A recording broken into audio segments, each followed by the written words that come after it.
Good morning. Our first item of business is general questions. Shortest question session of the week. Concise questions and responses appreciated. Question number 1, I call Mark Ruskell.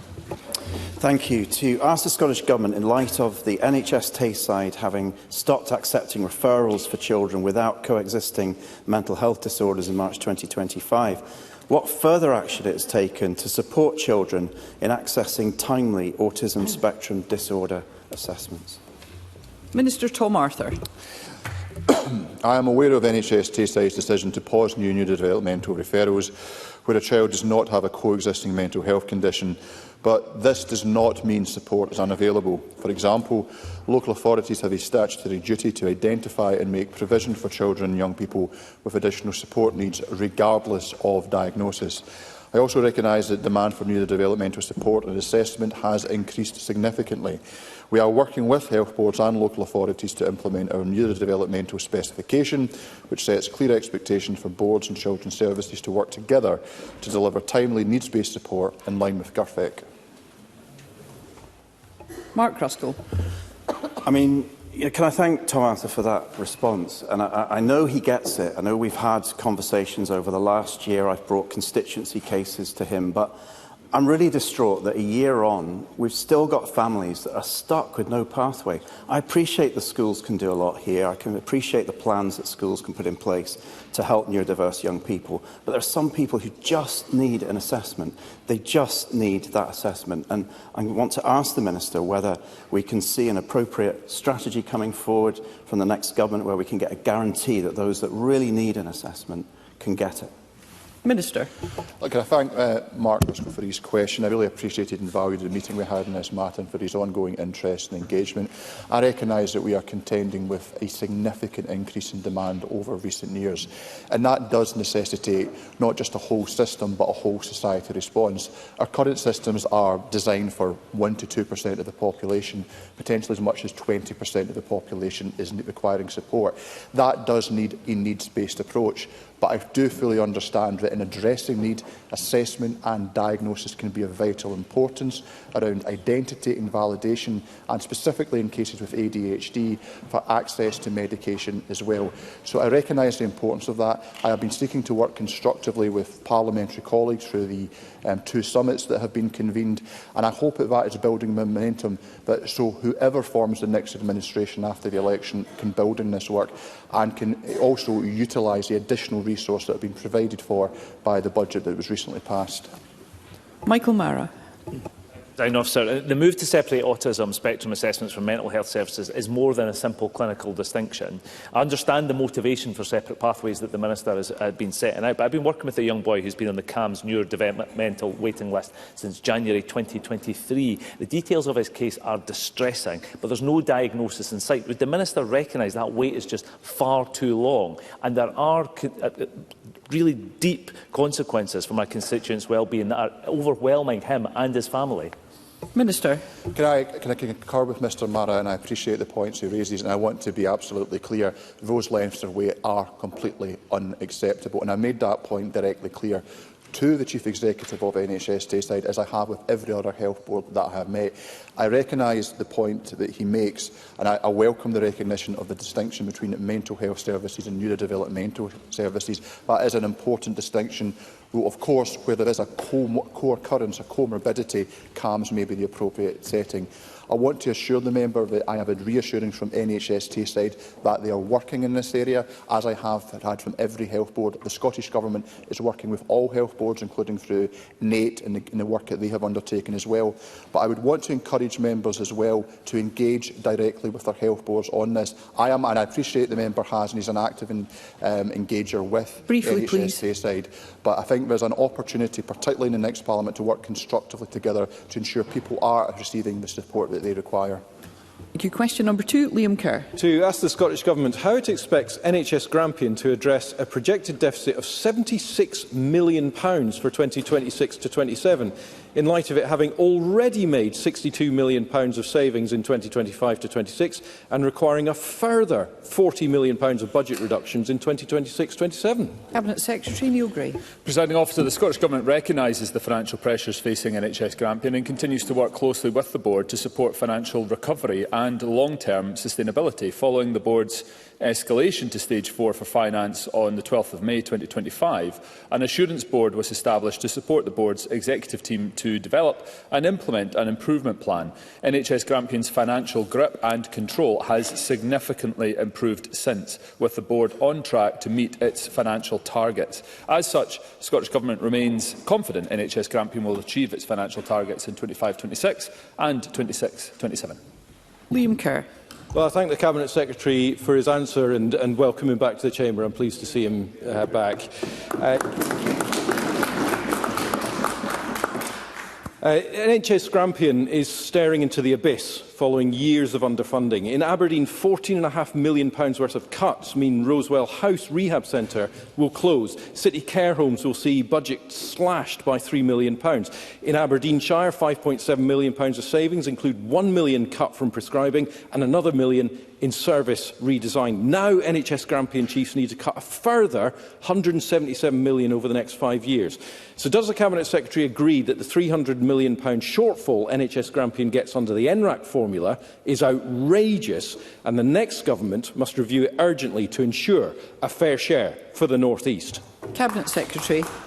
Well, whilst I'm very grateful for Mr Kerr's kind comments at the outset, I can't agree with his conclusion. The NRAC formula provides target shares for regional NHS boards, and the approach that's taken by government has been to move boards towards NRAC parity gradually over a number of years, backed by significant additional investment. And since 2012-13, over £4 billion of additional funding has been committed to those boards below their NRAC parity levels, including additional funding for Grampian. And NHS Grampian's £800,000 share of the £55 million additional parity funding maintains the board within 0.6 of NRAC parity target.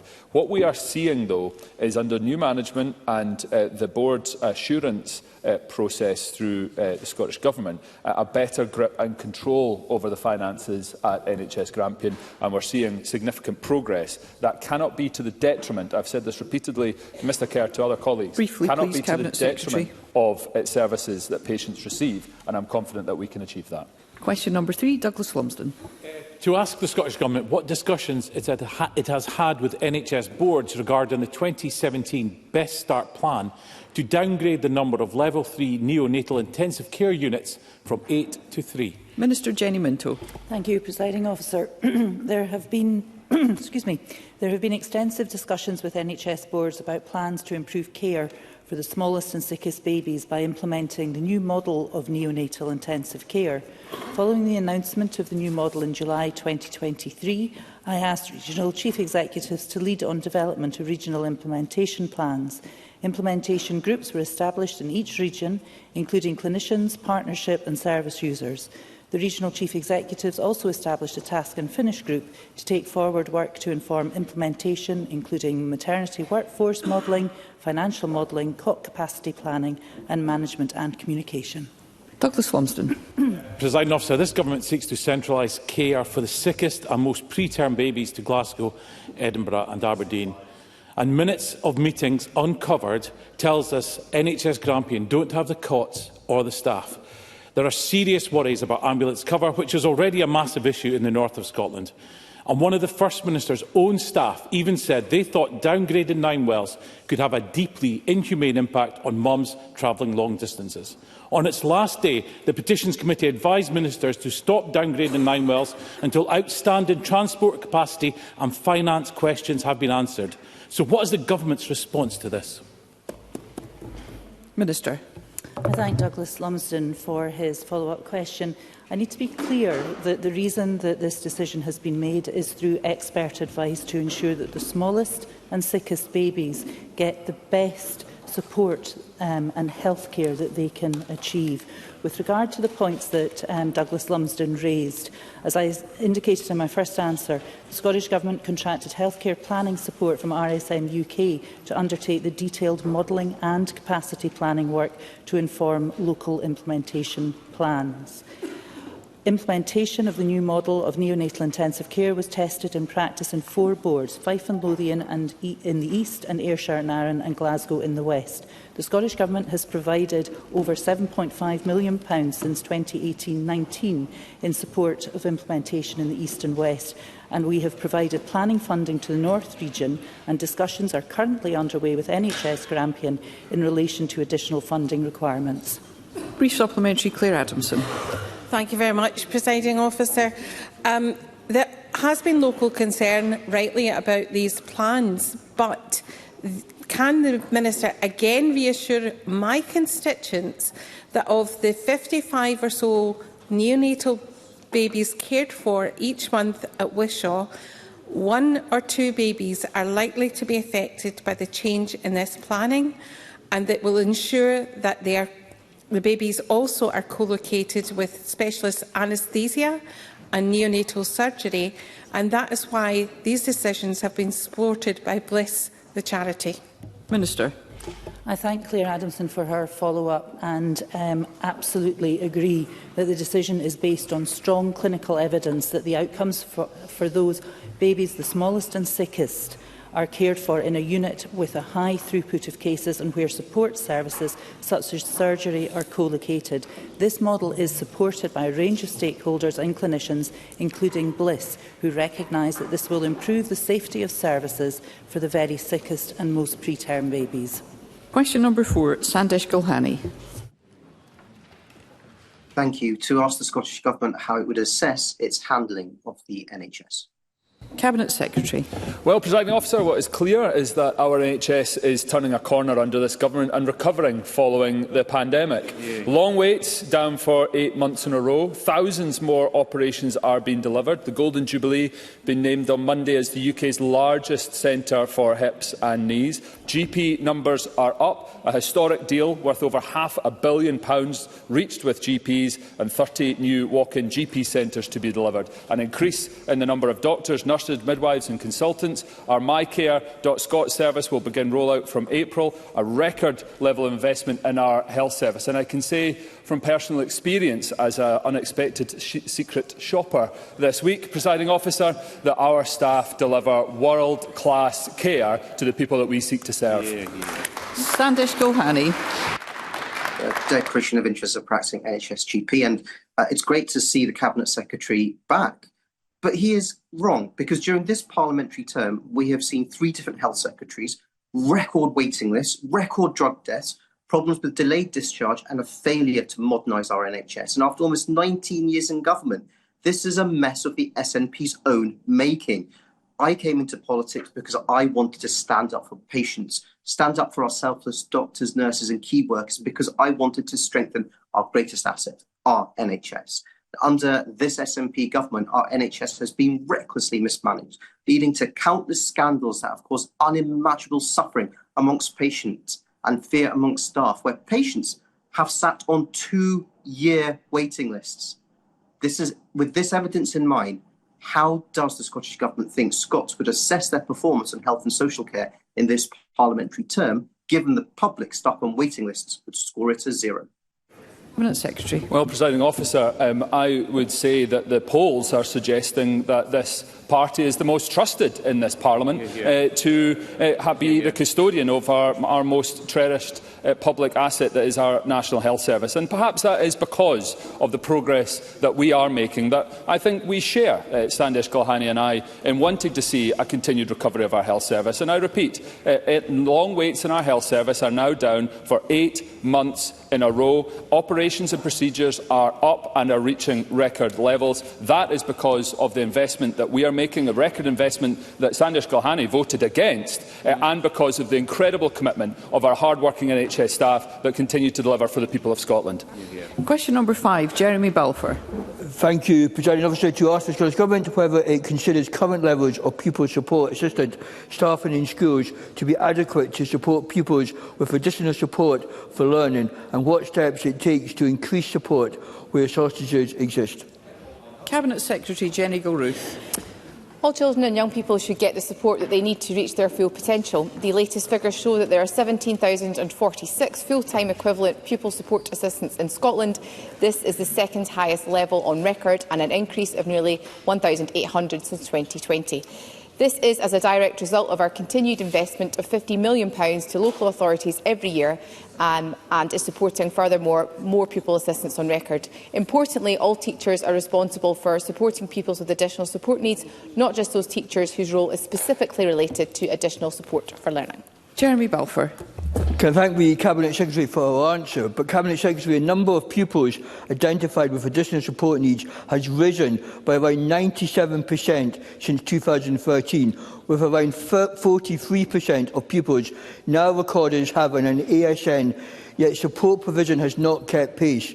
While the £29 million funding increase from 2025 is welcome, Audit Scotland reports that only 12% of education spending is allocated to ASL, and only a minority of schools have dedicated facilities.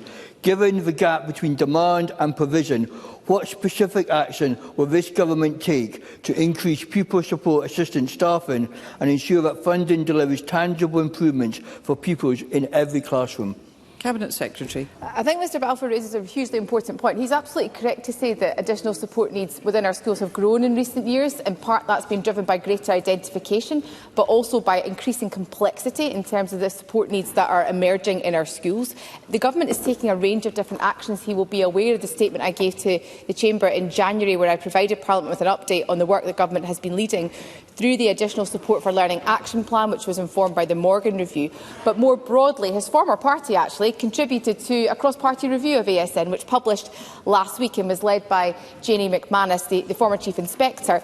And the review set out 6 recommendations, which will set out the next steps for strengthening our system delivery, so having a clearer national approach to planning and staged intervention, workforce alignment to match today's level of need, stronger early intervention capacity and improved national visibility of need and progress, and a more coherent delivery model and curriculum. So we're taking a range of different actions through the ASL Action Plan. I was delighted to attend the launch of the Jenny McManus review, which was commissioned on a cross-party basis last week, and we'll take further steps in that regard, Presiding Officer, to protect the funding that I identified through the budget. Thank you. Question number 6, Douglas Ross. Thank you. To ask the Scottish Government for what reason the Lord Advocate briefed the First Minister that suspects arrested on alleged embezzlement charges as part of Operation Branchform were not being charged before the individuals themselves were notified. Lord Advocate. Presiding Officer, I provided the First Minister with relevant information in this investigation when procedural milestones were reached and when information may have become public. Communication on the 20th of March 2025 was synchronised around an appearance in court and the notification to 2 suspects by police that they were not being reported to the Procurator Fiscal. In the event, communications from my office to the First Minister, from Police Scotland to the suspects, and from the Crown Office and Procurator Fiscal Service to the media were all made within a few minutes of each other. I am satisfied that established processes were followed and that actions have been handled properly. Douglas Ross. I'm confused by that answer from the Lord Advocate, because she claims it was synchronised, but we know definitively that John Swinney was briefed by the Lord Advocate before the suspects themselves had been told that no charges would be continued. Does the Lord Advocate understand the concern there is that the political leadership of the Scottish Government was informed before suspects? And does she have any concerns that her actions in briefing the First Minister on 2 separate occasions could jeopardise the ability of either the Crown or the Defence in calling John Swinney as a witness in this case on alleged embezzlement? Thank you. And I would just remind members that there are active criminal proceedings in this case, and the sub judice rule does apply. Lord Advocate. Thank you. Presiding Officer, I'm here today as Lord Advocate. I discharge my duties in that office independently of any other person and independently of any political interference. As I have explained previously, the Lord Advocate of the day may provide the First Minister of the day, or indeed Prime Minister or other Minister, with information on casework or investigations. This is done irrespective of the political party of the recipient of the information. It is done in the proper administration of the system, and I have provided Parliament with examples of this happening. The Lord Advocate does not brief political parties. The Lord Advocate advises constitutional office holders of information they require to be aware of. I am satisfied that established processes were followed and that actions have been handled properly. Thank you. That concludes general questions. The next item of business is First Minister's questions. At question number 1, I call Russell Finlay. Thank you, Presiding Officer. Hard-working Scots are being hammered by the SNP government. A new report by the Institute for Fiscal Studies delivers a damning verdict on the SNP's income tax system. They say that Scots now pay £1.8 billion more because of SNP tax bans. A Scottish worker earning £50,000 is £1,500 worse off than a worker elsewhere in the UK. Now, John Swinney will reach for a script and say that lower earners are better off, but he won't say that they are just £40 better off. That's £40 a year, or 77 pence per week. Now, the IFS say that this SNP government, and I quote, lacks a coherent strategy for the devolved tax system. John Swinney has been Finance Secretary, Deputy First Minister, First Minister. So who does he blame for bleeding Scottish workers dry? First Minister. Well, I'm very proud of the budgetary decisions and the tax decisions that the government has taken over many, many years, and I'm very proud that I've been associated with those decisions, because what it means is that today 55% of Scottish taxpayers are now expected to pay less income tax in 2026-27 than if they lived in England. And of course, everybody that lives in Scotland has access to a wider set of social contract provisions than the rest of the United Kingdom, whether that's on under-22s bus travel or, crucially, if any taxpayer in Scotland sends their child to a university in Scotland, they'll save £27,000 in tuition fees. That's the SNP delivering for all the people of Scotland. Russell Finlay. I don't think he was listening. They're paying 77 pence less per week. That's how much they're saving. John Swinney won't admit that he's forcing taxpayers to fund the SNP's sky-high and soaring benefits bill. The IFS found that the average Scottish household is more than £500 worse off to those elsewhere in the UK as a direct result of his tax and benefits policies. They describe elements of the benefit system as unfair, and they say that some benefits, and I quote, act as a strong disincentive for some households to increase their earnings. And it's not just the IFS, it's ordinary Scots who can see this injustice. A retail manager contacted me to say that he and his wife, a nurse, are angry at the unfairness. He asks, is it really worth being honest, hard-working people in this country? And can John Swinney explain to them why they are out striving to pay for others not to work? First Minister. Well, let's explore some of these details about the tax position of people in Scotland compared to people in England. So, a Band 2 hospital porter at the bottom of the scale will earn £25,694 and take home £913 more after tax compared to the same band in England. A Band 3 clinical support worker at the bottom of the scale will earn £28,011 and take home £2,236 more after tax compared to the same band in England. And if we then look at a qualified teacher at the bottom of the band, will earn £41,916 and take home £6,365 more in tax after tax in Scotland than the equivalent in England. And that's before we start talking about free prescription charges, about under-22s bus travel, about tuition fees and the other elements of the social contract that are delivered in Scotland by this progressive SNP government. Russell Finlay. John Swinney can parrot selective statistics all day long. But he is Let's hear Mr Finlay. He is completely out of step with the people of Scotland. Two-thirds of people in Scotland believe that spending in benefits is too high. It's now at £7 billion and it's heading towards £10 billion. And here's what I've heard from a GP in Perthshire with decades of experience in helping patients in genuine need of benefits. She told me John Swinney is completely wrong to state there is a robust process. She says there's a huge number of fraudulent claims, and she identifies, again quoting, a large group of people who believe they have genuine claims but in reality are capable of work. She concludes by telling me that she was an SNP voter. Let's hear Mr Finlay.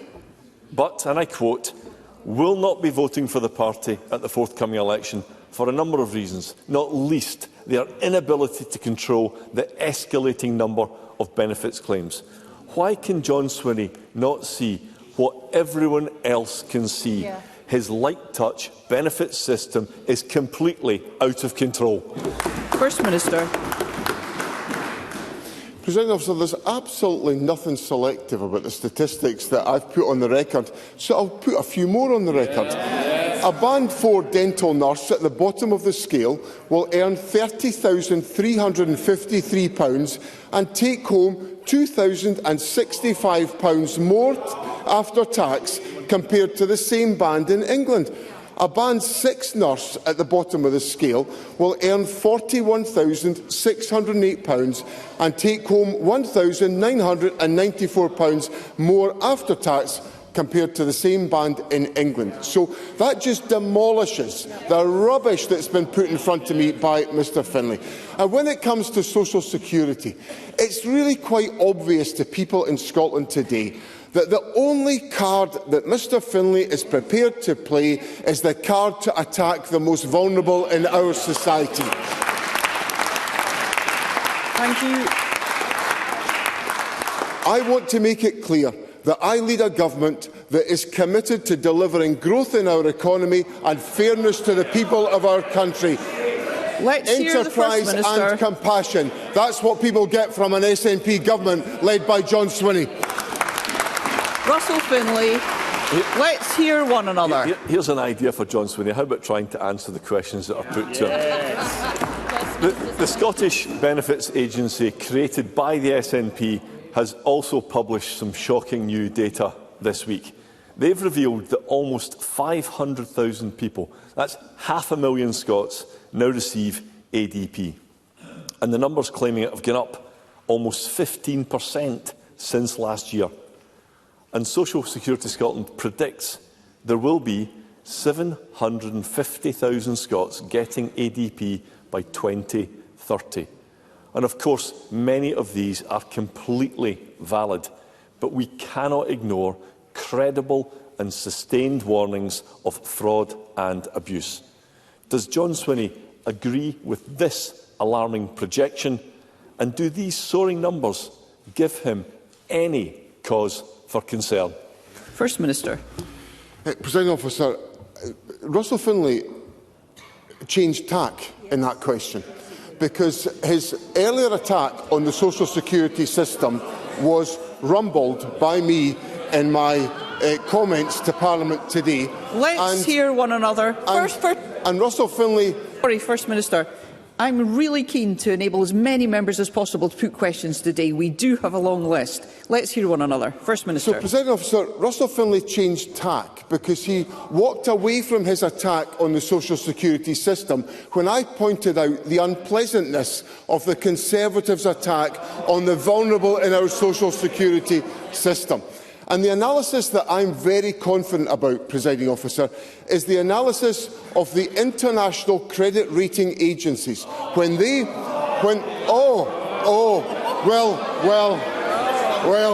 it doesn't surprise me that the Conservatives are mocking the international credit rating agencies, because they asked me to follow Liz Truss, and look at the mess she got us all into. And just so that Mr Finlay doesn't miss out on what the international credit rating agency said, they complimented the prudent fiscal management of Scotland. That's what you get from a Swinney government. Thank you. Thank you. Question number 2, Anna Sarwar. Thank you, Presiding Officer. More than a decade ago, the SNP government opened a hospital. Let's hear Mr Sarwar. Let's hear Mr Sarwar. Children died at this hospital, so I suggest you listen. More than a decade ago, the SNP government opened a hospital in Glasgow that wasn't safe because of ventilation issues and water safety. 4 years later in Edinburgh, the opening of the Sick Kids Hospital was delayed because of ventilation and water issues. And now in Aberdeen it's emerged that the new Baird Family Hospital and Anchor Centre are delayed, again because of ventilation issues and water safety. 3 hospitals in 3 cities which sum up the mess the SNP have made of running our country. At the core of all of this is the lie and the cover-up at the Queen Elizabeth University Hospital. Had they told the truth then and confronted the problems, then the mistakes would not have been repeated. Instead, that lie has cost the public purse millions and meant delayed and defective hospitals. Tragically, that lie has cost lives. Why was that lie more important to John Swinney than patient safety? First Minister. Mr Sarwar's language is the language of a desperate man. Yes. And he should think twice about the language that he uses in this Parliament, because in a climate where we need to undertake respectful debate, there is nothing respectful about the language that Mr Sarwar has used. Now, if Jackie Baillie would stop shouting at me, I will walk out my way through these different issues, because it's important I give Parliament and the public a clear answer on this question. There were issues that arose from the Queen Elizabeth University Hospital that resulted in the Scottish Government commissioning a public inquiry that is still sitting looking at those issues, and we await the findings of Lord Brodie. Because of the issues that emerged at the Queen Elizabeth University Hospital, my late colleague Jean Freeman stopped the opening of the Children's Hospital in Edinburgh because she was concerned about safety issues.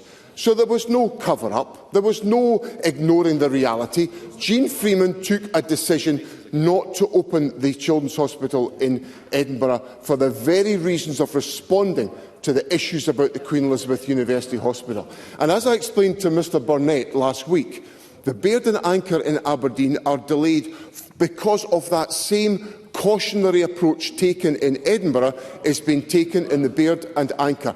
That's because this government takes the issue of patient safety seriously, and it always will under my leadership. Anna Sarwar.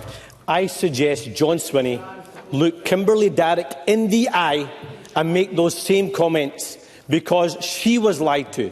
She was not told the truth about how her daughter was killed, and as a result we've seen all the consequences in the 8 years that followed. So frankly, I will call out a lie when it is a lie, because for 10 years patients have been lied to about safety standards at the Queen Elizabeth University Hospital. For 10 years staff have been bullied and gaslit, and for 10 years the public have not been told the truth. Now, for the last 2 months, John Swinney has insisted that all of the Queen Elizabeth University Hospital was safe, all while he was receiving internal warnings about infection risks, and the Health Board was drawing up plans to rebuild parts of the hospital.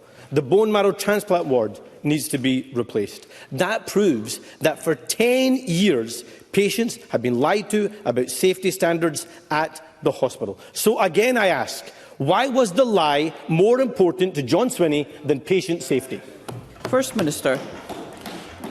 I repeat my point that this is the language of a desperate man. And what I have said to the public, and I stand by it, is the Queen Elizabeth University Hospital is a safe hospital. There will be issues that will emerge in our hospitals, and the crucial point is that those issues must be addressed, and they must be addressed timorously, and they are in the Queen Elizabeth University Hospital. We've established an oversight group to provide greater public reassurance in an open and transparent fashion. There are representatives of the families who have suffered unbearably as a consequence of the issues at the Queen Elizabeth University Hospital, who are members of that oversight group, and that is essential for the issues of public transparency to be taken forward. So I make it absolutely clear to the public the importance I attach to public safety, and that is what I require of health boards, including NHS Greater Glasgow and Clyde.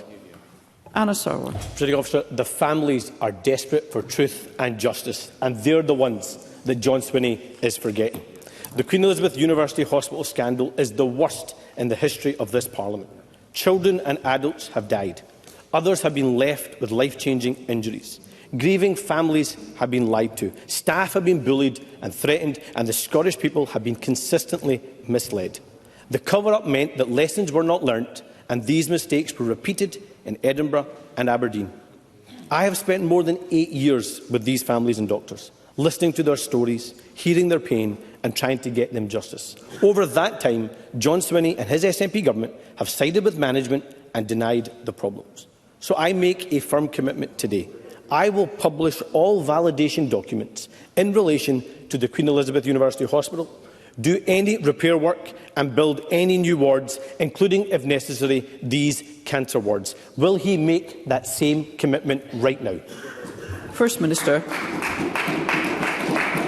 Presiding Officer, I am taking an approach to the Queen Elizabeth University Hospital which is about working to build public confidence and trust in the operation of the hospital. That is why representatives of the families who have suffered are members of the public oversight group that are looking at these very issues, at my request that they be on that group, independently co-chaired by Professor Sir Lewis Ritchie, to make sure there is an openness. The first meeting of the group took place on the 11th of March, and that group is able to explore all of the issues about safety, and I reiterate my confidence in the safety of the hospital. But what lies at the heart of Mr Sarwar's point to me is a misconstruing of what this government has done, and a deliberate attempt to mislead and misrepresent the government's position. Because of the issues, and I come back to what I said in my first answer, because of the experience at the Queen Elizabeth University Hospital, this government established a public inquiry. Because of the concern of my late colleague Jean Freeman, there was a delay to the opening of the Edinburgh Children's Hospital until these issues were addressed. There is a delay to the Beard and Anchor because we are prioritising patient safety. So it is the absolute opposite of what Mr Sarwar is putting to Parliament today. And I think people in Scotland will be pretty sceptical about the things that Mr Sarwar says in here and the commitments he gives, because we saw the real side of Mr Sarwar in his flippant and disrespectful comments about those who suffer strokes in our society yesterday. Mr Sarwar should do the decent thing and apologise with his own words. Question number 3, Gillian Mackay.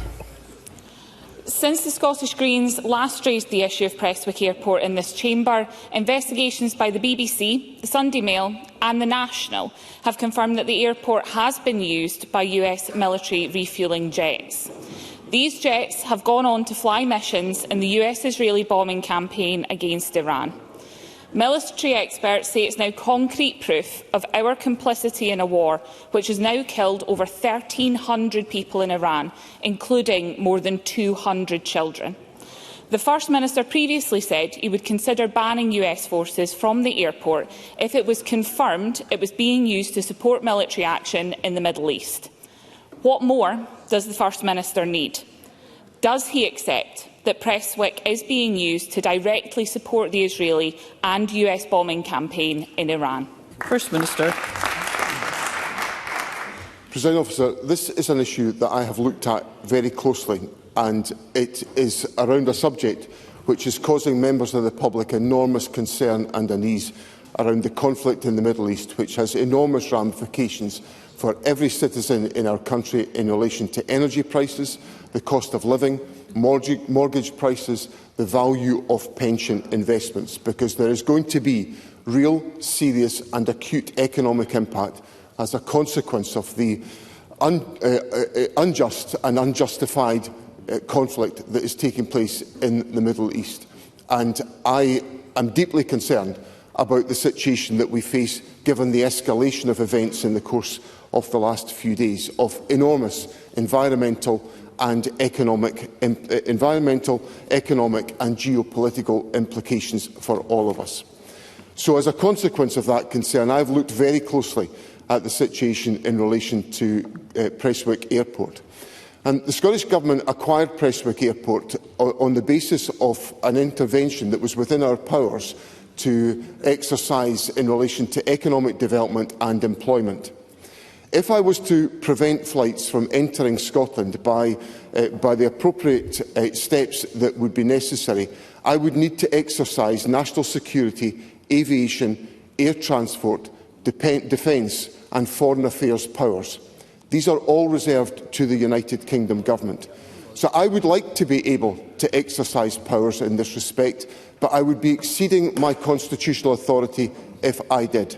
That is a matter of regret to me, but it's an issue that I am continuing to explore in my pursuit of dialogue with the United Kingdom Government to address and to raise the issues that Gillian Mackay puts to me today. Gillian Mackay. I'm pleased that the First Minister is concerned, but I'm really disappointed in that answer. Last weekend, the First Minister said that an independent Scotland could ban foreign militaries involved in illegal wars from the country, and we welcome that commitment. But Scotland cannot and must not wait for independence to act on our principles. Children in Iran are dying now, and they're being bombed by planes refuelled in a chain that leads directly back to Prestwick. We know the public in Scotland are overwhelmingly against this war. We know that the airport is owned by the Scottish Government, and the Scottish Government has previously already taken the decision to ban Israeli planes. They can take that same decision now, and we don't need to wait to ask for Westminster's permission to do anything. So when will the First Minister properly stand up for Scotland and finally kick Trump's troops out? First Minister.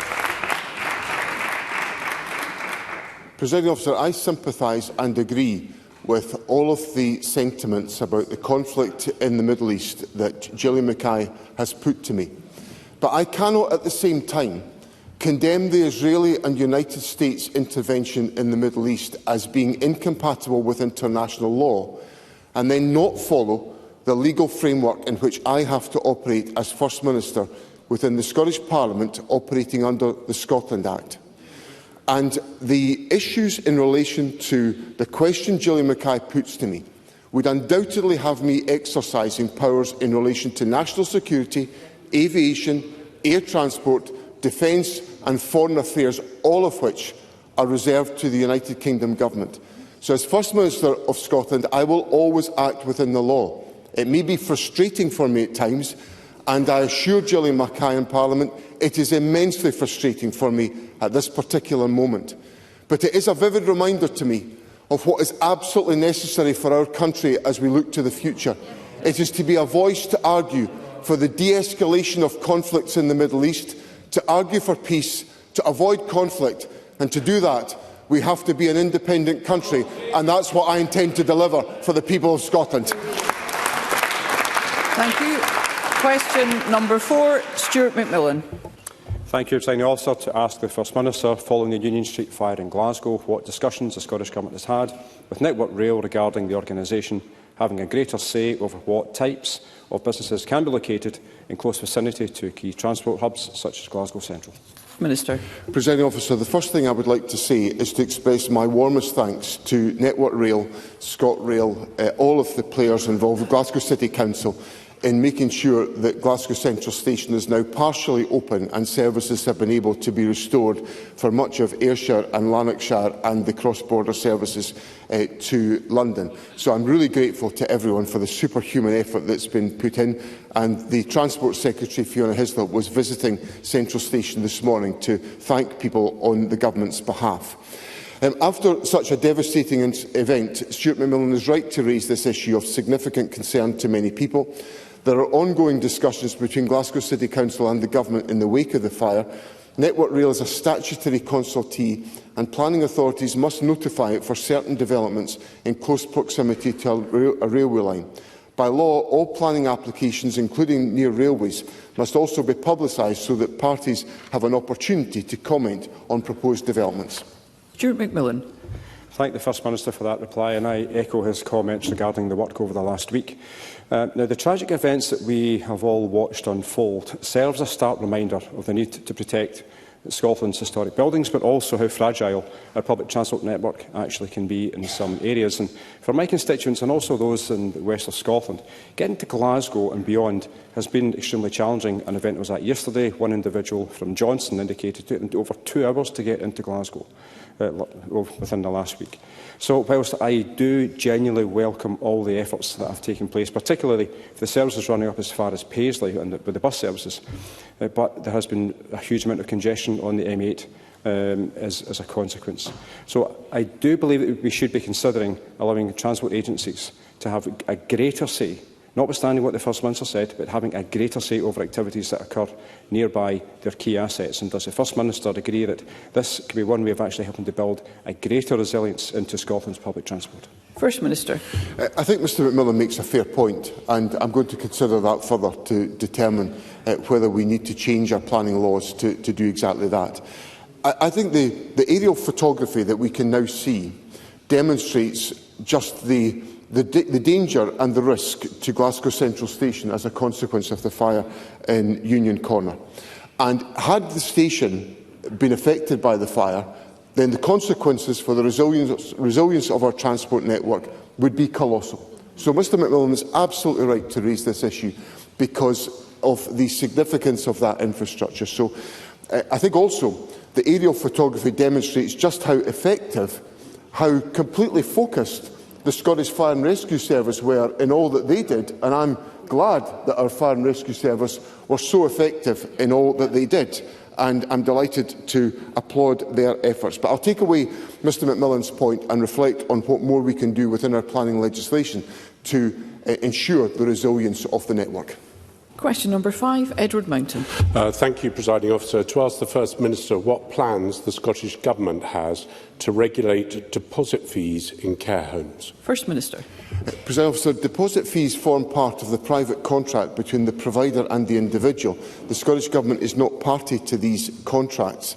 However, in recognition of the importance the Scottish Government places on the sector, our budget for the forthcoming financial year sets out investment of over £2.3 billion for social care, delivering on our commitment to increase funding by 25% by the end of this Parliament, and in 26-27 exceeding that by over £500 million.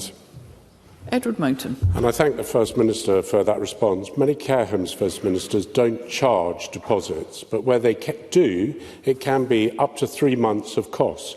That could be in excess of £20,000 per resident. That means that some individual care homes are sitting on and earning interest on £1 million worth of deposits. The issue is I have constituents whose relatives have died in care homes, where it has taken so long that whilst they are trying to mourn their relatives, they have had to resort to legal action to get their deposits returned. Does the First Minister think this is acceptable? And if not, what action will he recommend my constituents take? First Minister. I'm very sympathetic to the point that Mr Mountain puts to me, and there are And I think the circumstances that he recounts, particularly, I can understand where a reasonable deposit might be required, but an excessive deposit feels unreasonable. In the circumstances where a loved one has died, then the question of delay in repayment is unacceptable. So there are a couple of areas where we can look at this. There is the work of the Care Inspectorate, and if Mr Mountain has any particular examples of this, I'd be grateful if he would furnish me with them, and I will ask the Care Inspector, I'll pass it on to the Care Inspector. I better observe my statutory responsibilities here and not exceed them. The other area is the work of Consumer Scotland, who I think could help in this respect. So if Mr Mountain would care to write to me about this, I'd be happy to take it forward. And I'm conscious that this might be one of the last occasions in which I have the opportunity to engage with Mr Mountain, unless he sneaks in a question next week, Presiding Officer. But if it is, I express my warmest wishes to Mr Mountain as he steps down for Parliament and all that he's achieved here.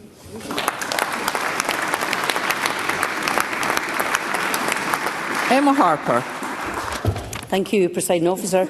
While Westminster parties are lurching to the right and their policies on immigration are having a catastrophic impact on Scotland's care homes and social care sector, can the First Minister set out what further steps his government is taking to support the sector at this time and ensure Scotland's care homes don't feel the brunt of Westminster's cruel policies?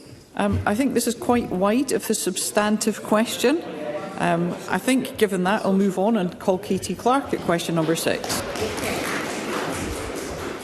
To ask the First Minister what the Scottish Government's response is to reports that the Scottish Information Commissioner is taking legal advice on further legal action against the Scottish Government, and his comments that he can no longer have trust in the Government to handle this information unsupervised. First Minister.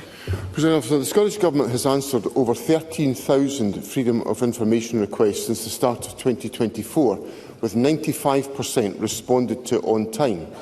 The Commissioner has raised compliance concerns about 2 of these cases.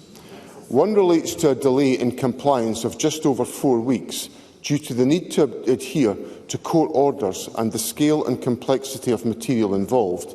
The other is about the interpretation of the scope of a request. The Permanent Secretary has assured the Commissioner that all FOI cases are handled with the highest standards of impartiality and integrity. Katie Clark. The Information Commissioner has said that there have been unjustified delays, a wall of silence, preposterous excuses, that the Government's handling of information relating to the Hamilton inquiry stands in stark contrast to the way the Government's handled nearly every other case, and is now considering consulting on a second contempt of court case. No one is suggesting that any information identifying a victim should be released, and that is not what is being asked. It looks like the Scottish Government is engaged in a systematic cover-up.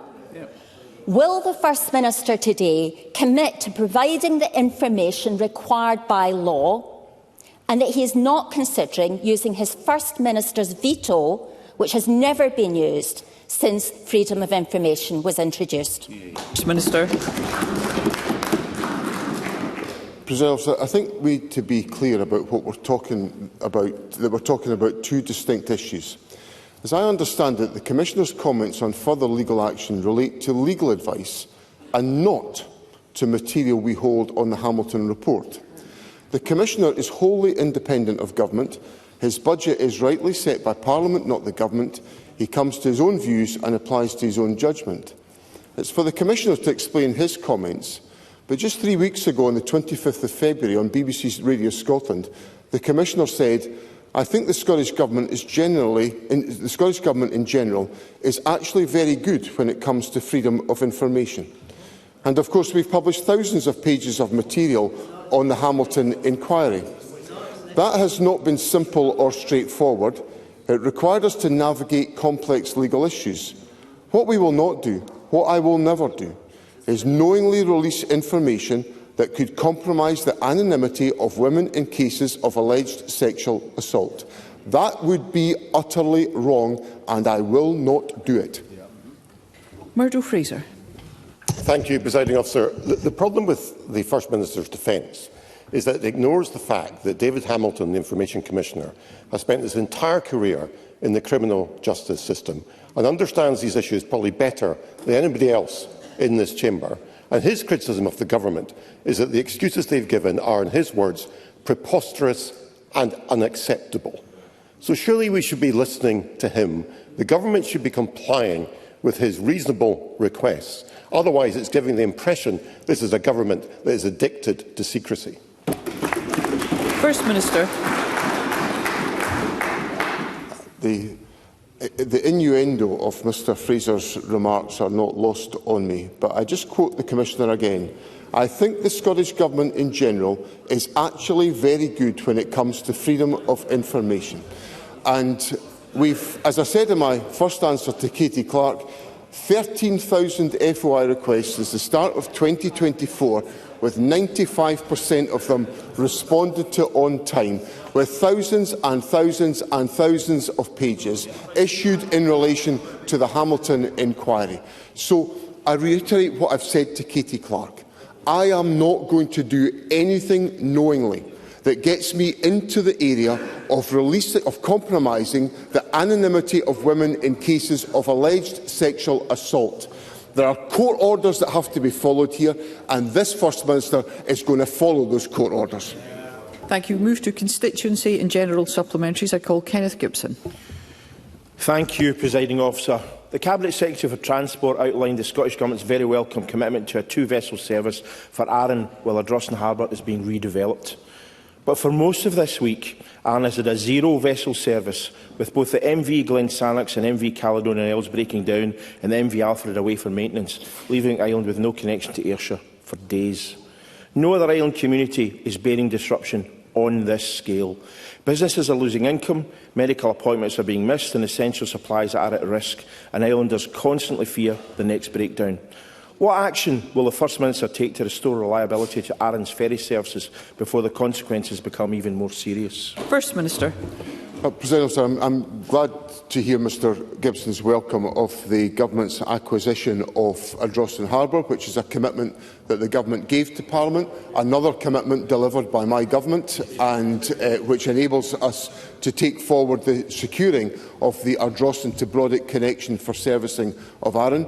I have to push back a little bit to Mr Gibson on the zero-vessel service for Arran, because the Clonegg-Lochranza service has been operating on a shuttle service and all presenting traffic has been dealt with, although I accept the disruption to Ayrshire services.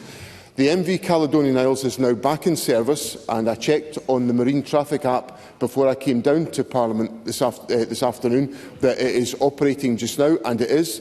The Glensannox is out on sea trials off the coast of Troon just now, and I hope it will return to service.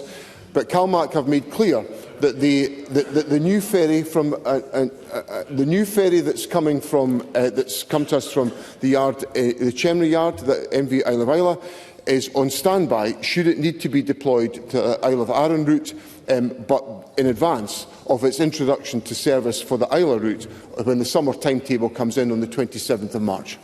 Alexander Stewart. Thank you, Presiding Officer. First Minister, suicide in young people is at a crisis point.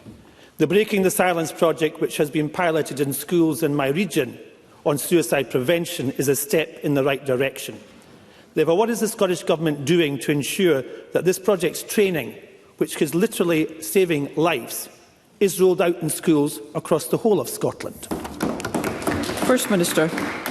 Well, I welcome the comments that Mr Stewart makes and attach the greatest of importance, as I know he does, to supporting young people whose mental well-being is in jeopardy. The Government obviously has a range of different steps that we take to make sure that addressing the issues around mental well-being and about suicide prevention are taken forward within our curricular work. The Education Secretary met with the campaign group 3 Dads Walking to discuss suicide prevention just recently, and we will be looking as part of the curriculum improvement cycle work to ensure that the curriculum adequately addresses the issues that Mr Stewart puts to me, and we'll be happy to continue to roll out that work in partnership with local authorities. Mark Griffin. Thank you, Presiding Officer. Volvo Construction Equipment have announced that they plan to close their Rockback business in the Uddingston and Bells Hill constituency, with the devastating loss of 120 highly skilled jobs. The GMB have written to ministers on behalf of the workforce and have rightly stated that the loss of the Rockback line would be a major blow, not only to the workers directly affected, but also the confidence in the long-term future of advanced manufacturing at the site and in Scotland more broadly. Can the First Minister say what discussions the Government have had with the company and the workforce to explore whatever options there might be to save these jobs and the future of advanced manufacturing at this site? First Minister. I share the concerns of Mr Griffin, and Ministers, Deputy First Minister and the Business Minister have spoken to the GMB union about it, and we're engaging in discussion. We're establishing discussions with the company about the situation, although Scottish Enterprise is engaged with the business on Minister's behalf already. The issues that are causing the difficulty here are the trading conditions in which companies are operating. One of the particular issues is the tariffs arrangement with the United States, and which Mr Griffin will know from my other comments in Parliament I view as deeply disruptive to the handling of our economy. So I assure Mr Griffin that ministers will continue to engage with the company and with the trade unions to try to avoid any redundancies here, because that would be damaging to the manufacturing sector in Scotland. These are very high quality, sophisticated jobs, and we need to keep them. Gordon MacDonald. Thank you, Presiding Officer. Constituents in the semi-rural areas of my constituency of Edinburgh Paisley, Pentland, sorry. It's my last contribution. I love you too. You deliberately put me off before I started, sorry. Of Edinburgh Pentlands have expressed concerns that the expansion of suburban developments in rural villages is placing increasing pressure on transport links, school and GP capacity and the preservation of remaining greenbelt land and rural character. What assurances can the First Minister provide that planning policy fully recognises and addresses the distinct needs of semi-rural communities such as those in Edinburgh Pentlands? First Minister. I fear, Presiding Officer, that Gordon MacDonald has been spending too much time in the company of his next-door neighbour from Paisley, and it's something with which we have every sympathy with Mr MacDonald for all that. But I know that Mr MacDonald will miss the daily encounters with his neighbour from Paisley, and let me pay tribute to Gordon MacDonald, who steps down from Parliament next week, and who is a wonderful servant of the people of Edinburgh Pentlands and a dear colleague and friend. Mr MacDonald raises a very important issue about the preservation of our quality natural environment. Planning policies, development plans must take into account all of these considerations. That's a requirement of national planning policy, and it has to be applied in all circumstances. Douglas Lumsden. Officer, with the situation in Iran escalating and the cost of fuel skyrocketing, it is just common sense that we should be maximising our own resources in the North Sea. Domestic production is better for the environment, better for our economy, better for our jobs and better for our energy security. So will the First Minister stop turning his back on one of Scotland's most important industries, scrap the SNP's presumption against new oil and gas, back projects like Rosebank and Jackdaw and support new drilling in the North Sea? First Minister. Presiding Officer, I've made it clear as First Minister on countless occasions the importance that I attach to making sure there is a just transition in the North Sea and for those affected in the oil and gas sector, and that is delivered by making sure we have the right climate to enable that judgment to be taken forward. We must consider any developments in the North Sea in relation to our climate commitments, because we have got to achieve our climate commitments. but we've also got to have energy security. And that's why I've argued that the Prime Minister should remove the Energy Profits Levy and to enable such developments that can be compatible with our climate action to take their course. But, Presiding Officer, Mr Lumsden raises a wider question, which is around about issues of energy sustainability and affordability. When this government came to office, we had a clear ambition to massively increase the amount of electricity generated in Scotland from low-cost renewable sources. And we've succeeded in doing that.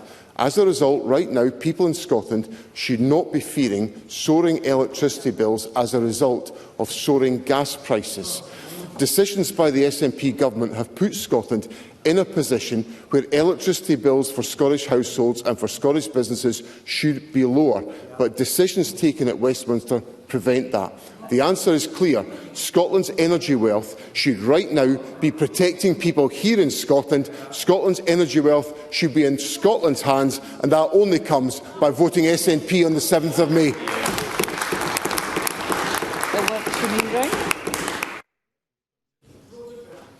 I call Rhoda Grant. Thank you, Presiding Officer. A review into chronic pain interventions was published by the Scottish Health Technologies Group on 27 February. It recommended the use of interventions where that assists patients deal with chronic pain. Since then, I've been advised by a patient of the Chronic Pain Service that NHS Highland have told her that they intend to close the Chronic Pain Intervention Service from late September. Can I ask the First Minister what he's doing to ensure that patients everywhere can access relief from pain? Minister. I understand on this is a very important point that Rhoda Grant raises. I understand that no decision has been taken by NHS Highland on the future of its clinical pain intervention service, and the Minister for Public Health and Women's Health has been clear of the need to ensure that local communities are properly consulted ahead of any proposed changes to that service. All NHS boards, including NHS Highland, are expected to provide high-quality care that is safe, effective and person-centred. And it's vital that members of the public, wherever they live in the country, have got access to those services. So I'll ask the Minister who's here to address the issue that Rhoda Grant has raised and discuss that with NHS Highland and correspond with Rhoda Grant with a response. Thank you. That concludes First Minister's questions. The next item of business is Members' Business in the name of Kenneth Gibson. There will now be a short suspension to allow those leaving the chamber and the public gallery to do so.